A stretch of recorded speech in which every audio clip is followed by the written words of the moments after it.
I welcome all the participants of Zoom and the viewers of YouTube to the infinity sessions that we have been doing since the beginning of this year. So I thank all of the participants on the Zoom for taking out time on a weekend and joining us and being with us today. Thank you so much.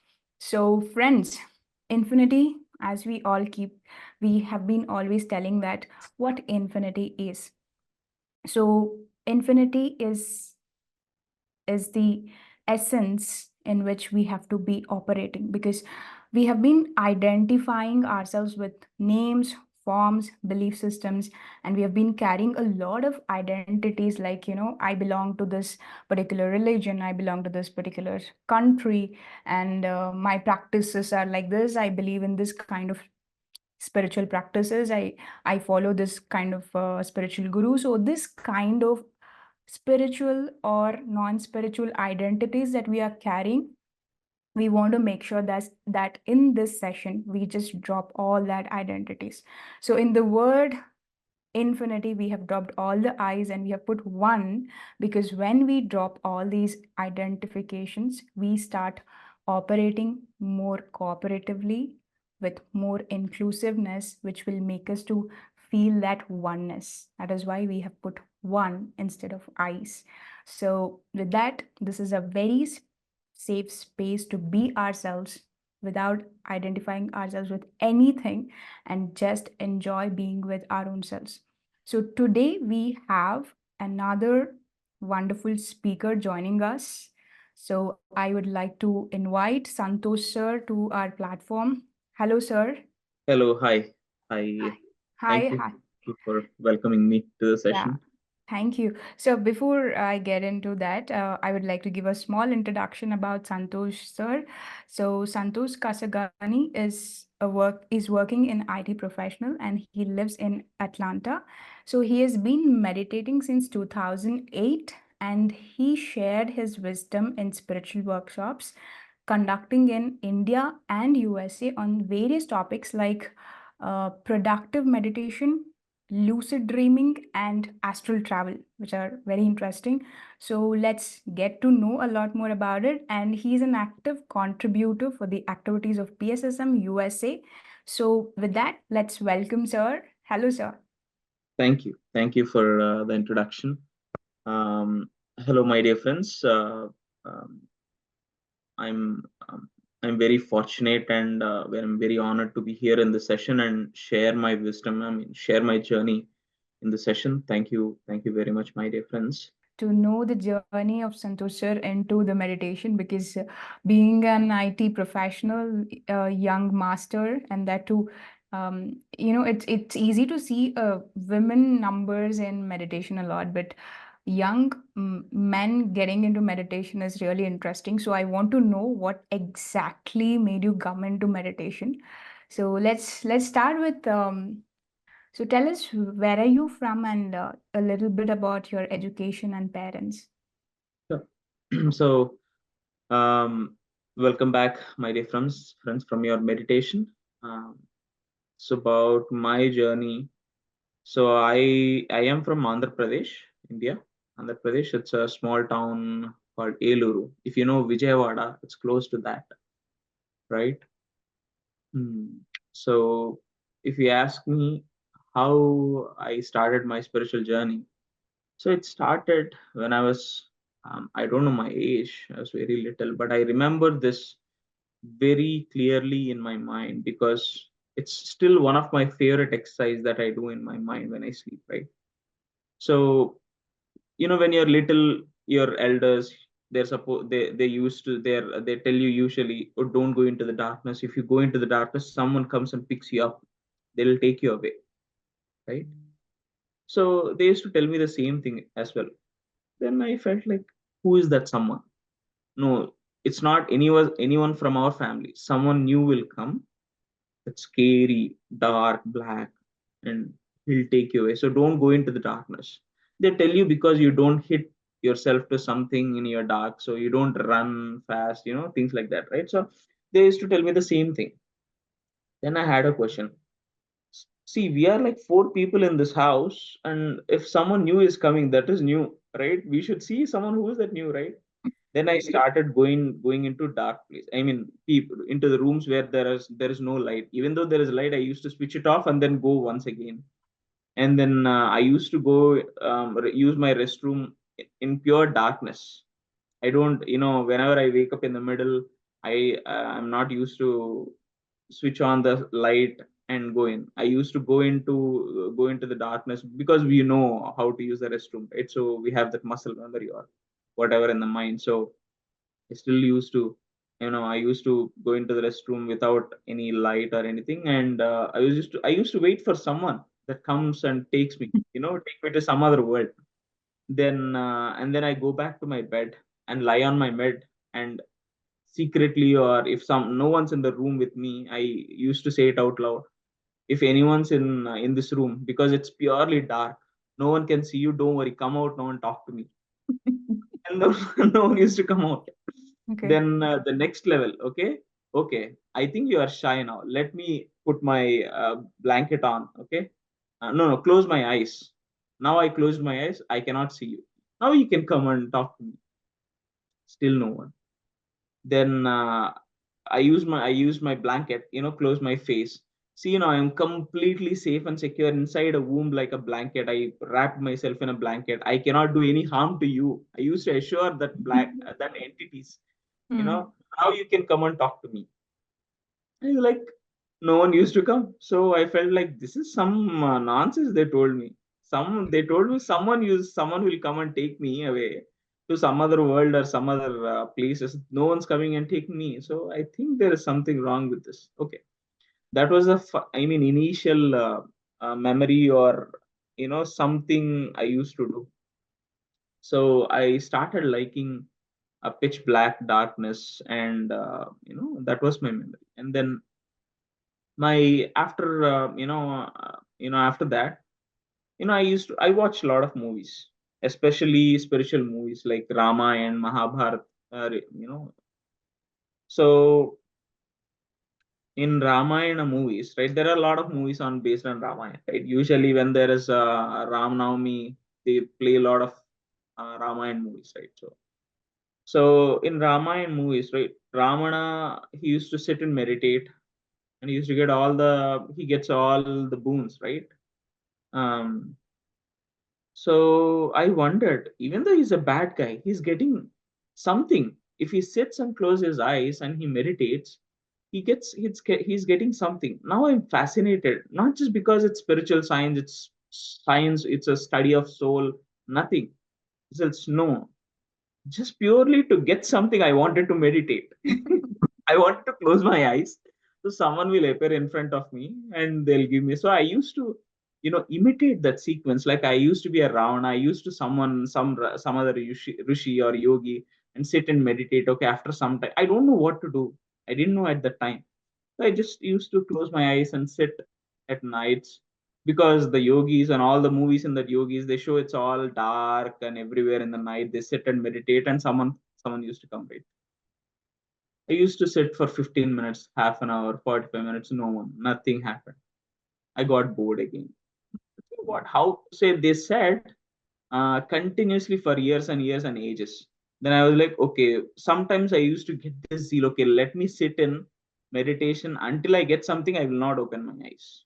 I used to sit like this and So get. how old were you at then, back then? I was like fifth class or fourth. Oh, that young. Okay. So because I was fascinated at that time watching movies. I was just sitting in one place and closing your eyes. You get everything. You get whatever you want. So that is like, it's not sincerely you're following some spiritual journey or anything. It's just you're going to a shop and buying a candy. Instead of giving some money, you can get a candy for free, right? That Yes, was yes. the calculation at the time, and I wanted to have more candies. And you still have this question around a lot of people, right? If some suddenly God comes and asks you for a wish, what will you ask for? That thought always lingered in my mind. I always used to come up with some new silly thought. I think a lot of people have this. If someone comes and asks you for a wish, I'll say, okay, infinite wishes. Every time I ask for, anytime I ask for you, you have to come and give me a wish. It's like an infinite loop. Or sometimes I used to think some other thing, okay, 100 wishes. Okay, you have to give me 100 wishes. My wish is to give you, you have to give me 100 wishes. These are the lingering thoughts, right? So in the same line, I used to sit like this and wait for someone to come and give me something. Nothing happened. So these were the thoughts, when I was growing up. So I used to, and then after a few years, right, couple of years, we used to have these balam. I think we still have these balamitras, twinkle, small story books. Right. We used to travel in bus, government RTC bus, and then if you go to the RTC bus stand, you'll have a bookshop where you can buy books. So every time I used to travel, I used to ask my father to buy some books for me. We used to buy Twinkle, Balamitra, and all these kathas, all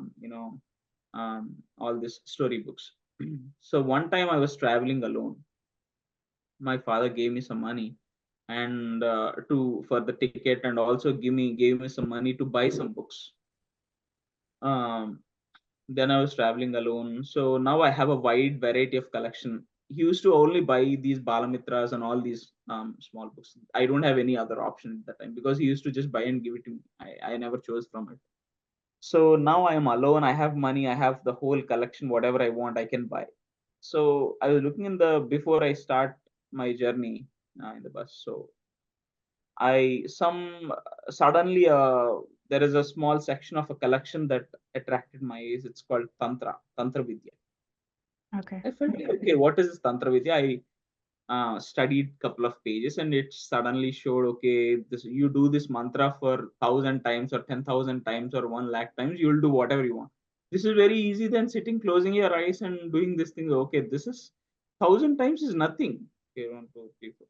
It's very easy. I calculated in my mind when I bought the book.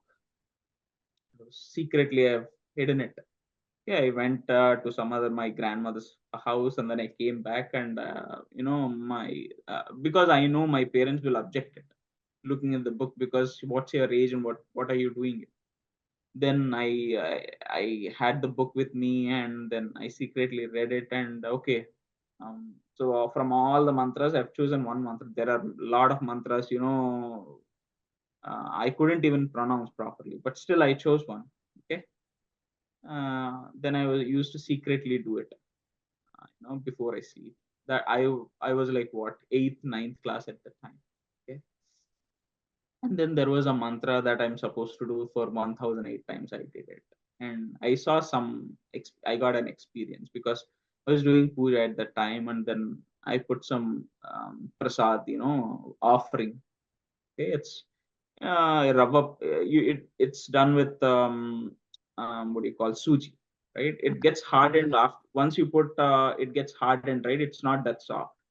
So this mantra or this chanting or this bijakshar series of bijakshar, it's from Hanuman. Okay, Mhm. so I was doing that, and then after the whole puja is done, you serve the offering for others, right? I was serving, and then I saw Sri Rama on that offering.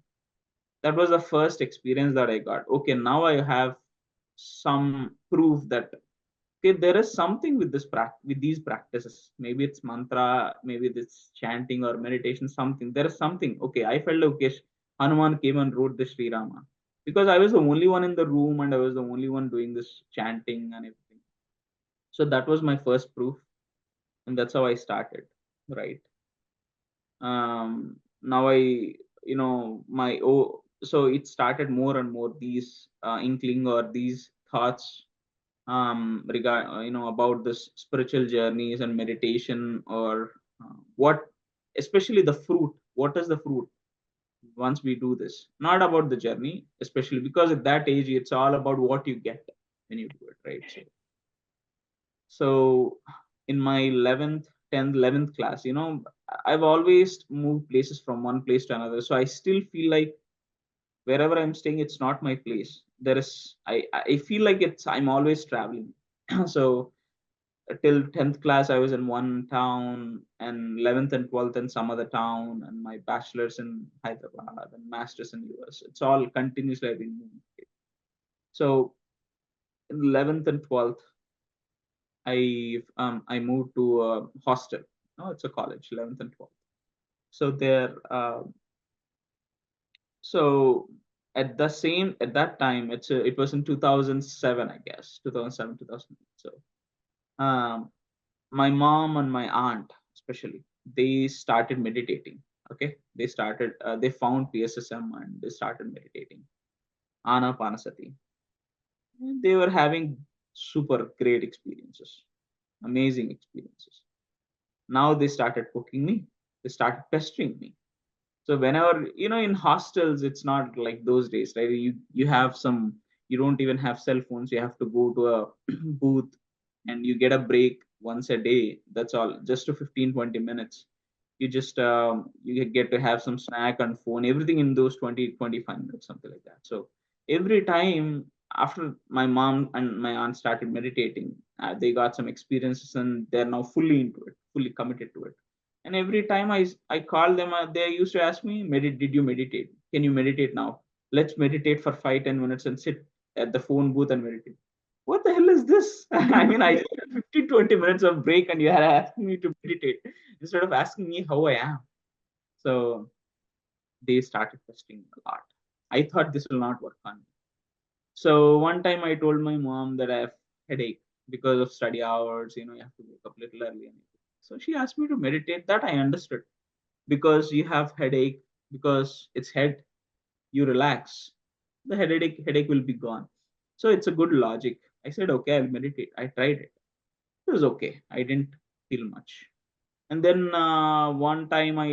next time I started having some knee pains, some joint pains. So she asked me again to meditate. Then I said, it's ridiculous. So he asked me to meditate when I have headache. I'm fine with it. But having knee pain, some joint pains, and you asked me to meditate once again, this is ridiculous, and I'm not going to do it again. She said, okay, we'll see. And then again, so it was like that. It continued, and at some point, there were exams. I wanted to see how it affects in my preparation. So I started meditating. There was some relaxation in it.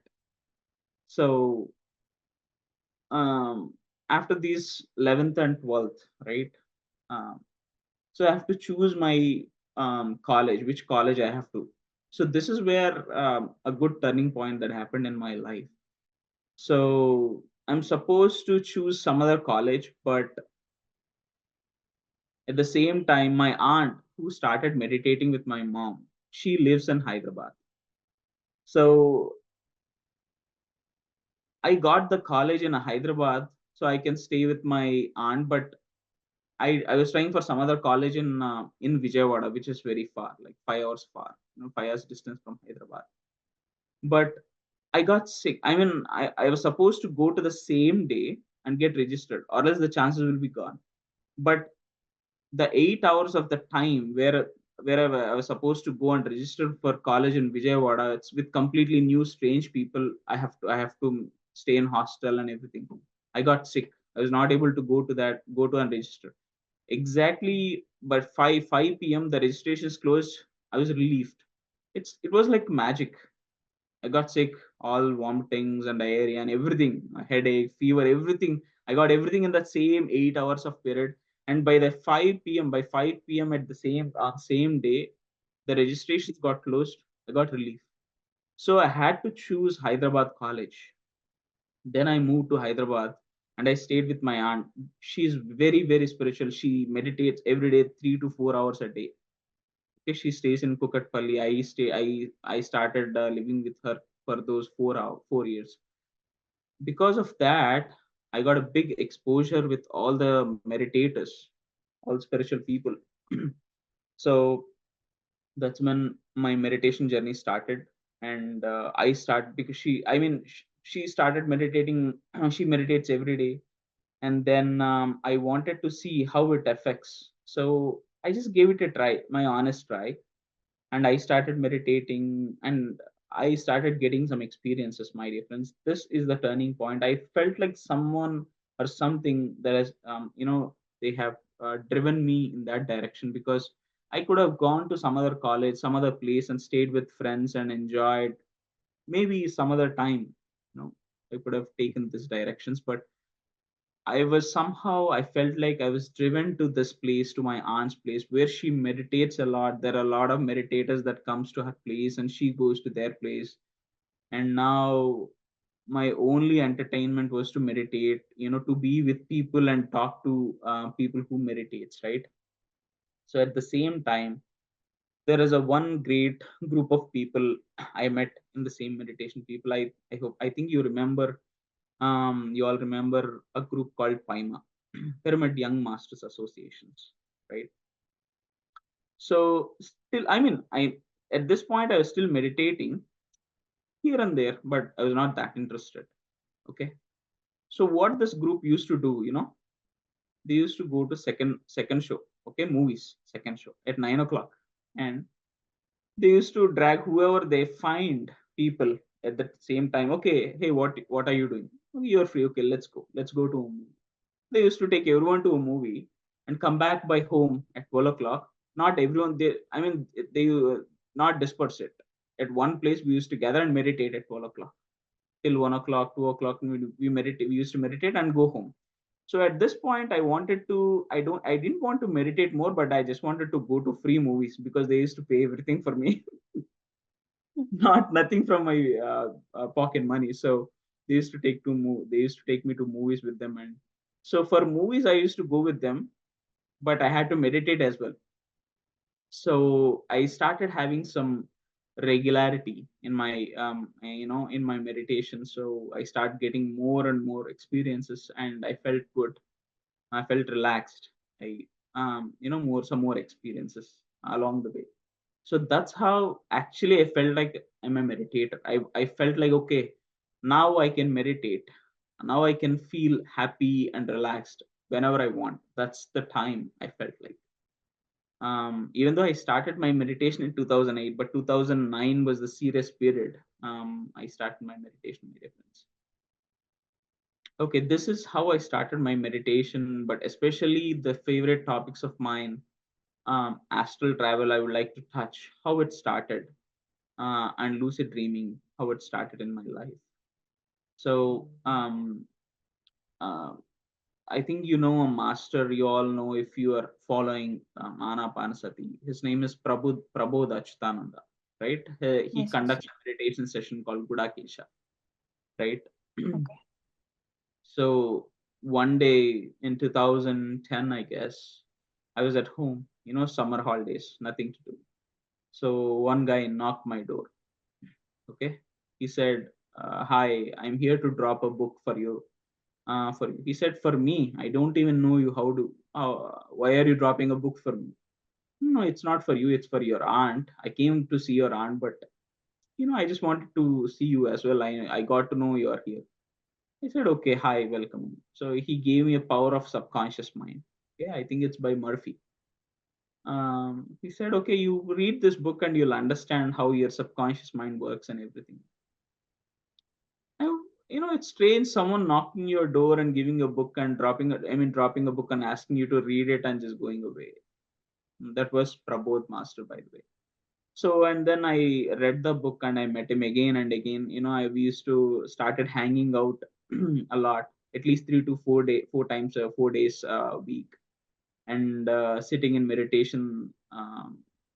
Going to movies again, by the way, and sitting in meditations. And he asked me once, "Are you interested in astral travel?" I said, "Yes, I'm very much interested in astral travel, because it's a very fancy subject to people, right?"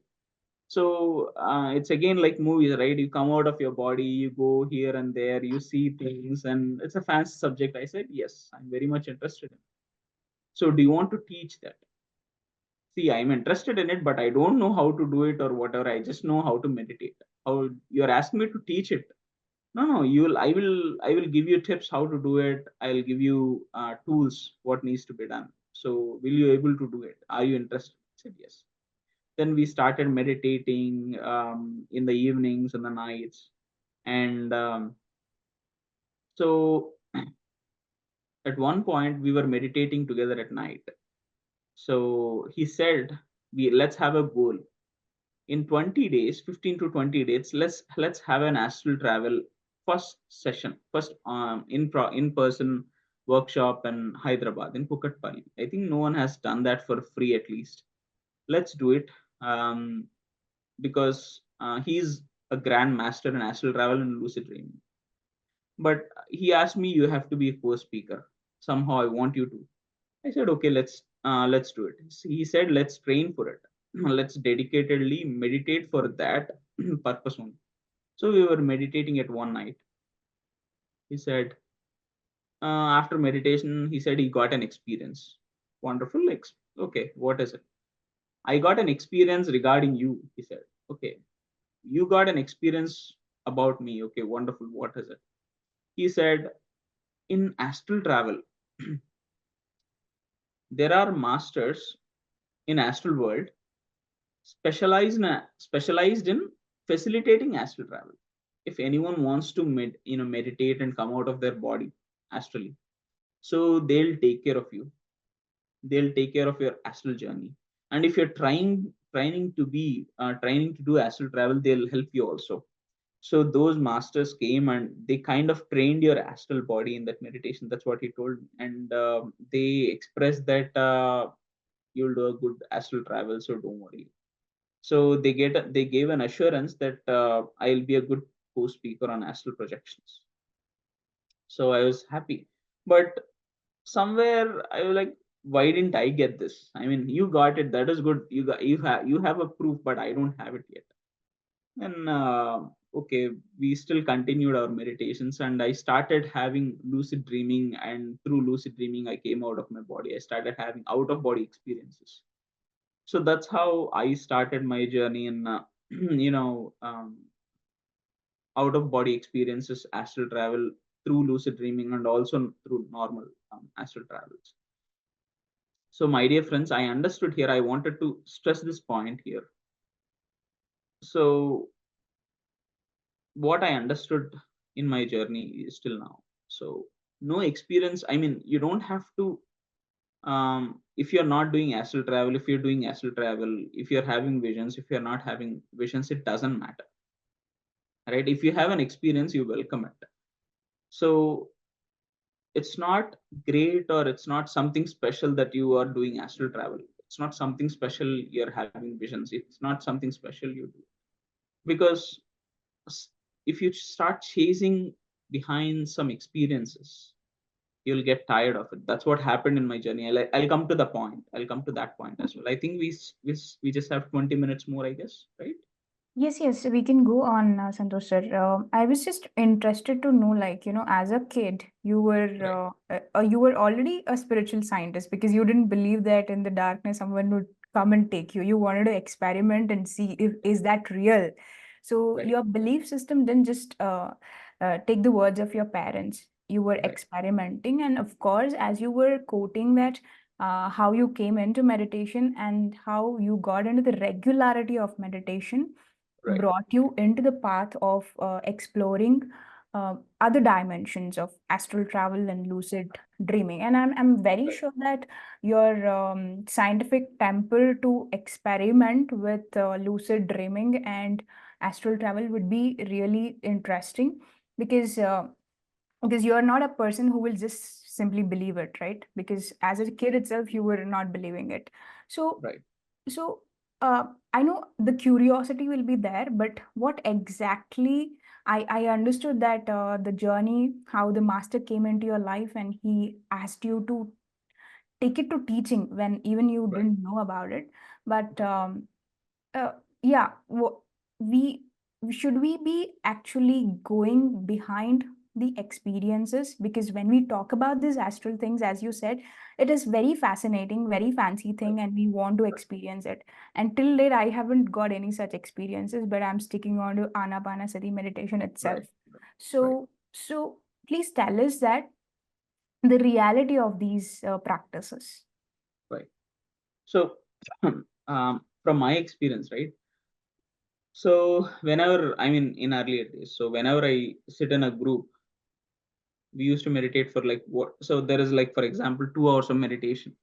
So in two hours of meditation, I will like, I used to, whenever people ask me share your experience, I used to share like 2 minutes of experience. Okay, I felt good, nice, happy. That's it, done.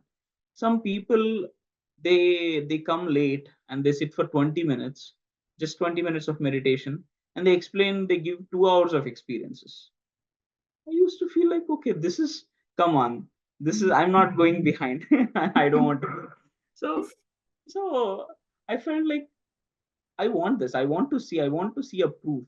I feel happy, happy and everything, um, all good. But I want to see what they're having. I want to feel what they're feeling. Maybe a vision or an astral travel or intuition, some voice within me. So these kind of things. But I was always chasing at that time, right? So then at one point, what I did, I got very tired. I got very, very tired. I mean, when I was chasing them, I used to get a few experiences, right? Then I got very, very tired because my mind was constantly chasing those experiences. Even though in my meditation, my mind quiets down. So any topic of spirituality that comes, obviously my mind is always thinking, it was thinking about experiences rather than the journey and how the quality of life or the belief system that has changed within us, rather than focusing on that part. It was always chasing this side, experiences. At one point I got tired and vexed. Okay, let me sit and meditate, because for last few months I was constantly thinking about, okay, let me go there, here. Only 10%. I was looking at only 10% of the whole space. It was like this. But now, okay, I'm in my meditation. I felt like, okay, I give up. Let's see, all these few months or days or months, I've been meditating with one goal, just to have some experience. Okay, let me see what happens if I don't have any goal. If I don't have any goal, no expectation of experiences, nothing. Let me see what happens. And that was the experience I got, like a full, complete relaxation, complete thoughtless state. I went immediately. When I told myself, I give up. I give up. I don't want anything. I don't, I don't want to chase. I don't want to get tired. I just want to be relaxed and see what happens. Actually, what happens if I do as it is, as I was taught, Anapanasati. If I just sit and calm, relax, and observe my breath, that's all I have to do. There those days we used to have Dhyan Andhra Pradesh, right? Magazine. That magazine will have the definition of Anapanasati, how to do it, the actual meaning of Anapanasati that was given by Patriji. So I read it once again, and it just did it as it is, because I remember the words of Patriji. So spiritual science is a science. Experiment is an experiment. If you give the right pressure, temperature, and the right settings and the right ingredients to it, or compositions to it, it will work. If it worked for you, it will work for me as well, right? So these are the words I still get in my mind, because with any experiment, if it worked for you, it'll work for me as well. So for meditation also, if it worked for you, it'll work for me also. So I think I'm missing some ingredient, or I'm doing something wrong. Probably I felt like maybe I'm chasing behind some experience is a wrong ingredient I'm adding to my meditation. That's what I felt like. Then I left everything. I gave up, and I felt like, okay, let's see what happens. I sit in meditation. It worked for me. And then from that time onwards, uh, I don't expect or chase uh, any experience, unless I mean, if I started some experiments, I mean, if I wanted to do something with my meditation specifically, if I have some goals, some experiments if I want to do, or usually I sit without any expectations.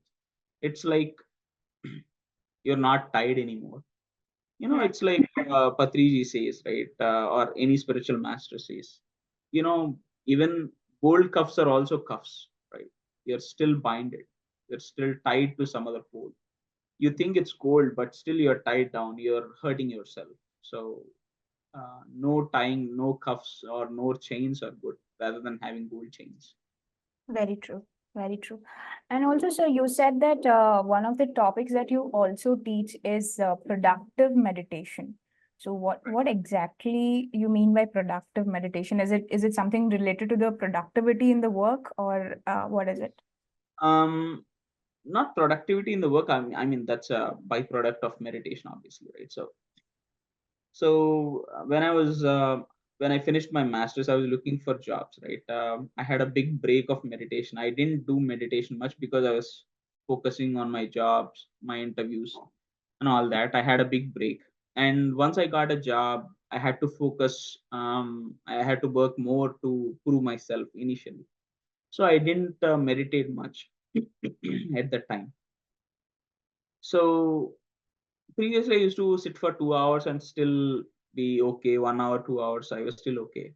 But after having 8 months, 9 months of break between, then suddenly I started meditating again. I wanted to meditate because things got settled down and I wanted to meditate, but I was not able to meditate. I was not able to focus because I had a big break. It's like blunt knife. I want to sharpen it once again. You know, usually when you're, I mean, as the time goes, you practice more and more, it'll be easy to again reconnect, but initial days you have to have that continuity for a few years, right? But I missed that. I missed it, so I wanted to meditate once again, but I was not able to do it. I got frustrated. So I thought about it. Okay, let's, if I'm not able to meditate for 1 hour, what is my safe or comfort zone? So 15-20 minutes I was okay. 15-20 minutes I was okay, and 25 minutes I'm opening my eyes. Okay, let me have my comfort zone, which is 20 minutes. I'll only meditate for 20 minutes. Okay. And I put alarm 20 minutes and then I'm meditating. So I'm telling myself, okay, only 20 minutes. After that, I'm not. So 20 minutes I'm putting alarm. And then after 3-4 days, it was fine, 20 minutes. I mean, still I have a lot of thoughts lingering in my mind. I was not able to settle down, but physically 20 minutes is fine. 20 minutes, and 3-4 days the thoughts also came down because I was having continuity, right? So regularity. So after fifth day, sixth day, even alarm is ringing, I wanted to sit more, so I switched off. So I increased it to 23-24 minutes. So 23-24 minutes I started meditating. Slowly I started more and more and more. I increased it to 1 hour. So I felt like, okay, this is interesting. So meditation will, so you don't have to, I mean, in your practice, if you are having continuous meditation, you can stress yourself, stretch the period of meditation, that is fine. But if you're having a break in between, if you want to start restart, and if you want to push, but you're sensitive at that point, you may get frustrated, but how do you start again? So I developed, being in safe, and I mean not safe but comfort zone, and still progress. It's better than stopping, and better than rather than stopping yourself, then it's better to start a little bit wherever you are. Maybe 20-15 minutes is of, it's fine, right? So it, rather than you fully stop meditating. Um so what I did was, let me tune my mind. I still tell people, right? So if you're a beginner, give yourself a candy or an ice cream. If you want some incentive to meditate, it's like tuning your mind, right? If you want to, for example, some people read few pages of a book and they feel accomplished. That is a good thing, because they're tuning their mind to have some sort of accomplishment by reading few pages of a book. Same way, tune your mind, at least initial days. Give yourself a candy before sitting in meditation. Eat a candy or have an ice cream or go out for a walk. Just give whatever the pat on your back, whatever the inspiration that you want to give yourself, or some incentive to sit in meditation, to establish a continuity or regularity in your meditation. After few days, you don't need all these incentives. You'll start liking it, because that's what happened to me, and it will happen to you as well. That's what I feel like. So my 20 minutes started becoming 25, 30, 40, 50, 60 minutes, 2 hours, and 3 hours as well. It continued. Then I felt like, okay, we call this here a technique called Buddhahood meditation. Okay, or Buddhahood meditation, or we call it in Telugu Buddhatva Dhyan. Okay, Buddhatva Dhyan.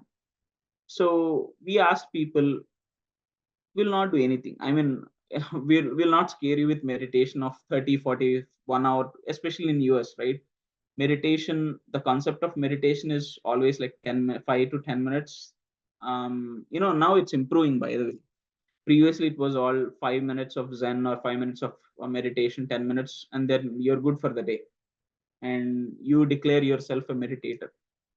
But the more you meditate, the more benefits you reap, right? So we know that concept. So what we conducted workshops here in the US, in Atlanta, in California, online sessions as well. So we asked people, just sit for 30 seconds with us. 30 seconds. 30 seconds, and observe if there is a thought. Or see if you are continuously are able to observe each and every breath for 30 seconds. They were able to, they're happy. And then, okay, let's do it for 1 minute now. And then let's do it for 3 minutes. Let's 5 minutes, 10 minutes. The whole day session, we were able to take them to 40 minutes of meditation without any thoughts, or 80%, 70 to 80% people who are not having any thoughts. So we also call this Kala Bhairav technique, which means conquering the time, or we call him God of Time, right? So which means you are conquering the time by being in thoughtless state. For example, if you are in thoughtless state for 1 minute, you have conquered the 1 minute of time. You have that 1 minute of time with you, actually. So the same way, if you can meditate for few minutes, that certain minutes of the time, with complete awareness, without any thoughts, then you have won the time. You have conquered the time. So you have become Kala Bhairav. That's what that's what we have taught people. I mean, we started teaching here. So that's what we call it, protective meditation. So every second or every moment of your life, or in your meditation, you be awareness to it. So you be aware of it. And there are many other techniques we introduced, all with Anapanasati, but few tweaks here and there, how to sit and when to sit, and these small changes we introduced, for especially for beginners, and also for people who took a break. So how to again come back to your meditation regularly, and also for beginners, how to stick to your practice more and more, how to be productive. Sometimes we sit in 1 2 hours and we sleep, we doze off. How to come out of it, and it's very natural to doze off, my dear friends. It's very natural to doze off, and we will definitely come out of it. So how to be aware in long stretches of period, and also how to be aware after meditation also. So there are a few techniques or tips. I'll call it tips, by the way. I'll not say techniques. Tips to be aware in these continuous period of stretches. So this is what we call productive meditation. Okay, I think I answered your question. And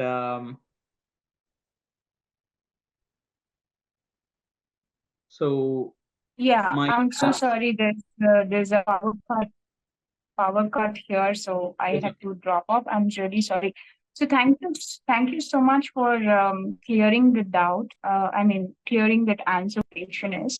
So, sir, now my question is, you're contributing to PSSM USA. So, how did you actually connect to PSSM and Patriji? What was your connecting point as a youngster, where you were meditating and experimenting with things? What that one point that connected to you to this PSSM and Patriji? So PSSM, I mean, like I said, right, initially when I started meditation, I had connection with Paima group, and I connected with Patriji in India as well. But in India, you have a lot of, we used to have a lot of people, big crowds, so it was very hard to connect with Patriji, and it's really hard. But I still used to go and meet him, and if I have any questions, I used to ask him, and he used to answer quickly. And then, but once I came to US, those were the days, right? So I started asking around, because I still meditated. I used to teach. I started teaching for people, but in a smaller group, because I don't know any hosts or that does it, because I was very much new to US, and I didn't know how to find them. So um and I called up people in India and asked them around, where, if I was in California, I asked numbers in California. And also my cousin lives in California, by the way, so he know people from PSSM, so I got connected like that. And especially I came to Atlanta, and I called up again people in India, asked for numbers in Atlanta, and then I got connected here. And whenever Patri sir comes to US, especially in Atlanta or California, I am his roommate, by the way. I used to stay in his room, and he used to tell a lot of stories about his teacher.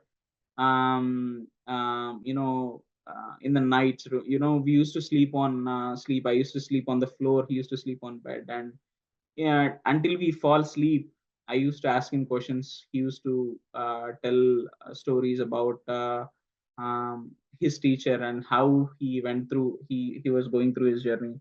Those were great memories I had I have with my teacher Patriji. Whenever he comes to US, that those were the days my celebration starts. I used to manage in my office, tell them, you know I'm putting some days off. I'll take some days off, and some other days I'll still work, but I'll be, I'll be laying low. So don't disturb me, because I they know I meditate. I have a spiritual teacher. I follow him. So I used to tell them, and uh, just stay with sir, and wherever we host here in workshops. I attend all the workshops. Stay with him. Carry his bag, be with him, spend time as much as possible. At one point I told him, when I was looking for a job, I used to pester him. He came to Dallas, Houston, and California, Atlanta. I used to travel with him to these places. I think except California, I went with him to Dallas, Houston, Atlanta. I used to pester him. You say you're a great mystic, you say you're a great master, give me a job, you should get me a job. He's like, he told me one past life of mine. He said, at one point, he said, at night, you know, I mean, when there is a crowd, I never used to speak, because a lot of people interact with him, right? So at nights, even a lot of, whoever host Patri sir, and we used to have good, intimate, close group sessions. He used to tell a lot of stories there, and a lot of wisdom from him. And at nights, we just us two, right? So I used to pester him a lot. You give me a job. You have to somehow get me a job. What nonsense is this? Why are you asking me a job? And how are you still in US without a job? You should get out of this country and go to some other place. He used to tell that. And at one point he told me that you are a great king in one of your past lives, and used to have a lot of money, you used to have a lot of treasure at your in your hold. Now you're again asking for money, you're asking for a job and money. This is ridiculous, he said. Like, I mean, simply he just gives you that. And I used to pester him all the time. And before he left, his tour was over, and he was taking a flight from Atlanta to, I think, New Jersey or DC, and then to India. So before leaving Atlanta, I think, or Houston, I don't remember exactly. And then he said, okay, now you'll get, once you get a job, immediately join. Okay. I mean, he was giving me a hint that I'll get a job. So those were the memories I had with him. There were some beautiful memories. Yeah. Wow. I know that you really feel blessed to be walking around with him and traveling with him, and that's really such a nice experience, and I'm so happy about that. So Sandhu sir, now that PSSM USA is expanding its work, and the coming Dhyana Mahachakra program is coming up, so what are your plans to take meditation to the US crowd? Um, Currently, we have we have online sessions all over the country. There are many online sessions that's happening around, and we have some in-person sessions that happen in Atlanta as well. But we stream them in PMC USA. Um, our platform here is any workshop that we continue. I mean, we conduct here, we used to have, previously it's all in-person sessions, but after PMC started, right, PMC Telugu, we started with PMC Telugu, and now Hindi and different languages, all the languages, almost all the important languages we have in YouTube. So now we have here PMC USA, and we stream all these sessions all over the world. So please register to PMC USA, PMC Global, of course. We have these channels, and for USA programs, you'll see these meditation sessions, in-person sessions in PMC USA and also in PMC Global. Okay, that's really great. And sir, we have a question in the chat. Anju Arora is asking how to contact or join your online sessions. Okay, so we have WhatsApp groups, by the way. So we have WhatsApp PMC Atlanta, PMC Georgia groups, PMC USA groups. We can add you into the WhatsApp group, so you'll get all the sessions information. You'll get regularly updated. So it's almost like 3-4 sessions in a day. You'll have 3-4 sessions in a day, because there are series happening, 41 days session and 100 days sessions. Yeah, they're regularly, Okay, we'll 3 to 4 sessions in a day. Definitely okay. you'll find a session to your life. We have another question. Is there a group? Is there a group meditation session daily in the morning times? Yes. So we don't have a dedicated, we don't have continuous meditation morning sessions, but we start 40 days or 101 days sessions in the morning. We start, and we'll take a break for a week, and then again we start for 40 days. It's like 40 days sessions, because we want people, whoever wants to start and stick to their 41-day initial practice. So people usually join in the sessions, and they meditate in the morning, so, and then go on with their work after the meditation session. So we start with 41 days series of meditation. So we have those. Yes, we do have morning sessions. Yeah. Okay, so sir, maybe we can get um, the links for the group so Sure. that we can join. We can. I think you're breaking. Okay. Hello. Am I audible now? Yes. Yeah, it's okay now. Yeah. Yeah, cool then. So thank you so much, sir. It was actually wonderful to hear your journey, because it was really fascinating how you started with exploring the darkness and then got into the mantra chanting, and you were trying to get some superpowers doing all those practices, and then you ended up saying that I give up every kind of experience and I just want to relax. And that's when actually the meditation worked for you. So it's really, really fascinating, where it's giving a clarity for all the youngsters and people out there who are practicing meditation, that don't go behind the experience but stick on to the basics. Just Right. meditate for the sake of meditation only. So that's wonderful. Thank you so much for your time and sharing the journey with us. So we also have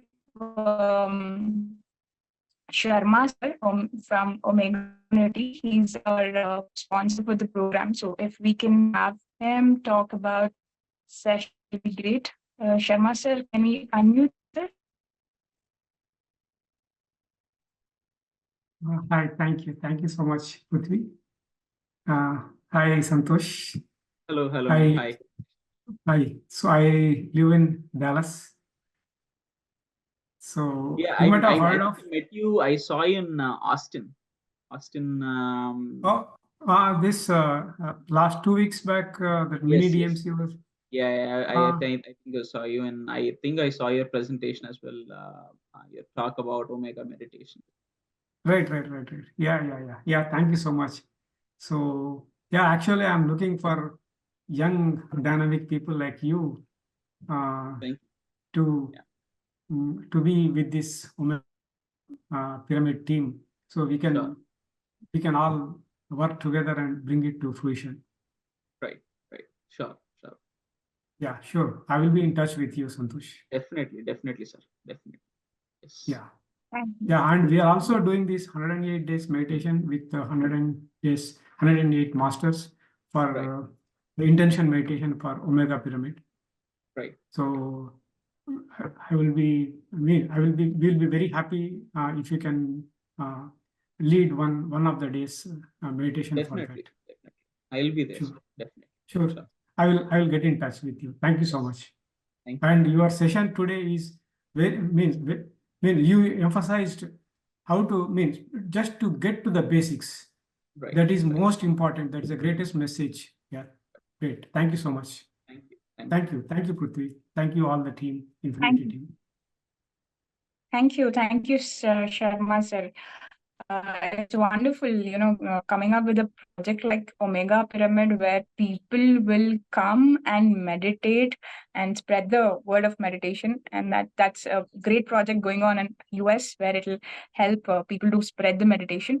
So thank you, Sharma sir. Thank you, Sandhu sir, for joining us today. It was really a pleasure hearing your journey. So a deep gratitude for your time and sharing.